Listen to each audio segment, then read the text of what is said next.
उत्तर प्रदेश के मदरसा आधुनिकीकरण के शिक्षकों की समस्याओं से अब कोई भी अनजान नहीं है। इनका संघर्ष इतना लंबा रहा है, लगातार अपने केंद्रांश की मांग करते रहे ये शिक्षक, लेकिन फिर भी न जाने क्यों सरकार इनकी तरफ बिल्कुल भी ध्यान देने को तैयार नहीं है। सरकार हर बार आश्वासन तो जरूर देती है कि बस इस बार धरना स्थगित कर दिया जाए, उसके बाद समस्याओं का हल कर दिया जाए। जिस भी नेता, अधिकारी, मंत्री से यह मदरसा आधुनिकीकरण के शिक्षक मिलते हैं, उनसे भी यही कहा जाता है कि बस अब जल्द से जल्द इनकी समस्याओं का हल कर दिया जाएगा, लेकिन धरातल पर ऐसा कुछ होता हुआ नजर नहीं आता है। फिलहाल जहां हर तरफ नव वर्ष की खुशियां हैं, सब लोग नए साल को नई खुशियों के साथ, नए उत्साह के साथ मना रहे हैं, तो वहीं ये मदरसा आधुनिकीकरण के शिक्षक उत्तर प्रदेश में मायूस बैठे हुए नजर आ रहे हैं, क्योंकि इनका साफ तौर पे ये कहना है कि किसी भी त्योहार को, किसी भी दिन को मनाने के लिए पैसे की जरूरत पड़ती है और इनका जो इतने लंबे वक्त से केंद्रांश है उसका भुगतान नहीं किया गया है, तो आखिर ये कैसे अपने इस दिन को अच्छे से मनाएं और इस दिन की खुशियां मनाएं। इस तरह की तमाम बातें मदरसा आधुनिकीकरण के शिक्षकों के बीच में चल रही है और मदरसा आधुनिकीकरण के शिक्षकों का साफ तौर पर यह भी कहना है कि हम लगातार ऐसे ही प्रदर्शन करते रहेंगे जब तक कि समस्याओं का हल नहीं हो जाता। संघर्ष यूं ही जारी रहेगा, फिर कितने भी सालों तक संघर्ष करना पड़े, लेकिन सरकार जो उनके साथ ये सौतेला व्यवहार कर रही, इससे मदरसा आधुनिकीकरण शिक्षक जो है उनकी भावनाओं को काफी ज्यादा आहत पहुंची और वो काफी ज्यादा परेशान भी नजर आ रहे हैं। संघर्ष के दौरान ही न जाने कितने मदरसा आधुनिकीकरण के शिक्षक जो है उनके जीवन भी समाप्त हो चुका है, जिस वजह से उनके परिवार के लोग और उनके बच्चे ये लगातार कहते हुए नजर आते हैं कि जो 8 साल का केंद्रांश है वो उसे उनका भुगतान कर दिया जाए, लेकिन फिर भी न जाने क्यों सरकार इस तरफ ध्यान नहीं दे रही है। इसके पहले ठीक 4 मार्च को ये वादा किया गया था इनसे कि अब इनकी समस्याओं का हल कर दिया जाएगा, लेकिन आप देख सकते हैं कि दोबारा मार्च आने वाला है, लेकिन इन मदरसा आधुनिकीकरण के शिक्षकों का संघर्ष खत्म नहीं हुआ, परेशानियां खत्म नहीं हुई है। इस नव वर्ष के अवसर पर अटल टीवी की टीम ने बातचीत की मदरसा आधुनिकीकरण शिक्षकों के प्रदेश अध्यक्ष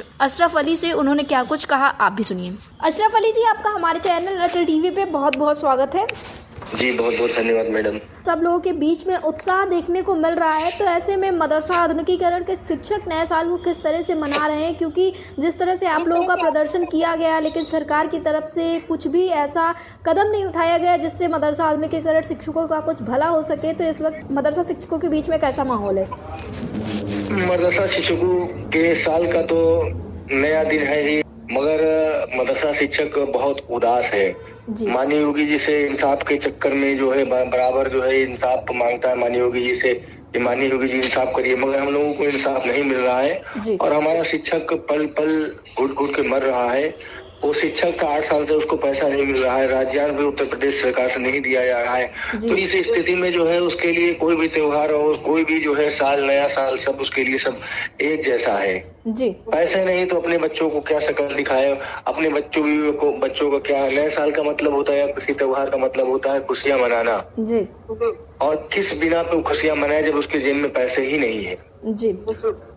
जब हम लोग किसी मंत्री जी से मिलते हैं तब मंत्री जी आश्वासन दे देते हैं, या किसी जो है सरकार के लोगों से फिर आश्वासन मिलता है, बराबर हम लोगों को आश्वासन मिलता चला है। अब हम लोगों का बड़ा मन सरकार की तरफ से टूट सा चुका है, मगर जो भगवान ईश्वर अल्लाह पे भरोसा है।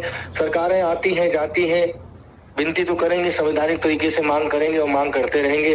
कल अल्पसंख्यक क्या कहते हैं, राज्य के अल्पसंख्यक आयोग के सदस्य माननीय सम्मान अफरोज साहब से हम मुलाकात किए थे, अभी जब हाल ही में धरना किया था।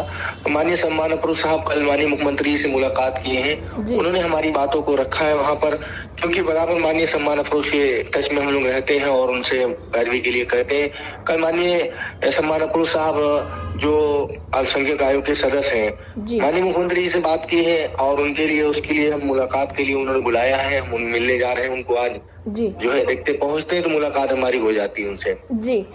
तो अब आगे के लिए आप लोगों ने क्या सोच के रखा है अशरफ अली जी, क्योंकि जिस तरह से आप लोगों का प्रदर्शन किया गया उसके बाद प्रदर्शन को स्थगित करवा दिया गया, सरकार तो आश्वासन देती आई है लेकिन समस्याओं का हल होता हुआ नजर नहीं। एक वक्त पे लगा था जब दानिश आजाद ने ये कहा था कि अब समस्याओं को तो हल हो ही जाना है, बहुत खुशियाँ थी मदरसा आधुनिकीकरण शिक्षकों के बीच में, लेकिन वक्त बीतता गया और समस्याएं जस की तस बनी हुई है।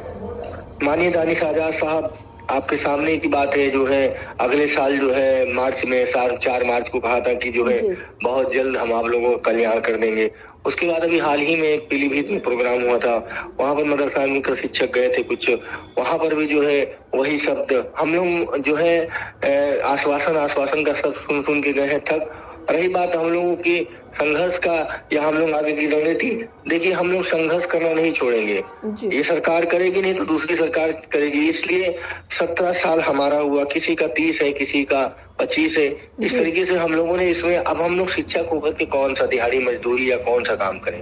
समाज में हम लोगों की शिक्षक के नाम से इज्जत है, और हम लोग अगर कोई दूसरा कार्य करेंगे तो कैसा लगेगा। जो हमको देख करके, क्या जो समाज में जो बच्चे हम लोगों को, हम जिनको पढ़ाते थे, हमारे साथी पढ़ाते थे जो, तो क्या वो हम लोगों को देख करके क्या प्रेरणा लेंगे।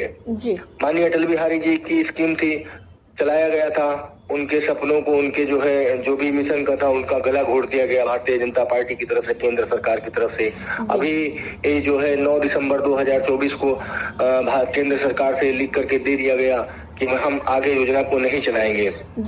तो कहने का मतलब है योजना आप न चलाइए, आप सरकार है, कोई फिर आएगा, सरकारें आती है जाती है, मगर हम लोगों ने जो काम किया उसका तो कम से कम हम लोगों को पैसा दे दीजिए।